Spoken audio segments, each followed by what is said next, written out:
Third சோம்பு. சோம்பு. நம்ம கொதிக்கவே போடு. அடுத்து இஞ்சி பூண்டு பேஸ்ட். பாதி போடுங்க.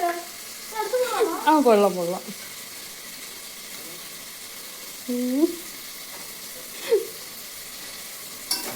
பிரியாணி மசாலா. அரிசி போட. அதுக்கப்புறம் கொத்தமல்லி போட்டுக்கலாம். கொத்தமல்லி இலை. கரெக்ட். அதுக்கப்புறம் உப்பு. மூடி போட்டு விசில் வந்து குக்கர்ல போடணும். குக்கருக்கு பெல்ட் போடணுமா? பெல்ட் போடக்கூடாதா? ஏன்? சரி போடு போடு. ஆமா போட முடியலையா? 2 விசில் விட்டு ஆஃப் பண்ணுங்க. டேஸ்டான தக்காளி சாப்பாடு ரெடி. வீடியோ பிடிச்சா லைக் பண்ணுங்க, ஃபாலோ பண்ணுங்க. பை.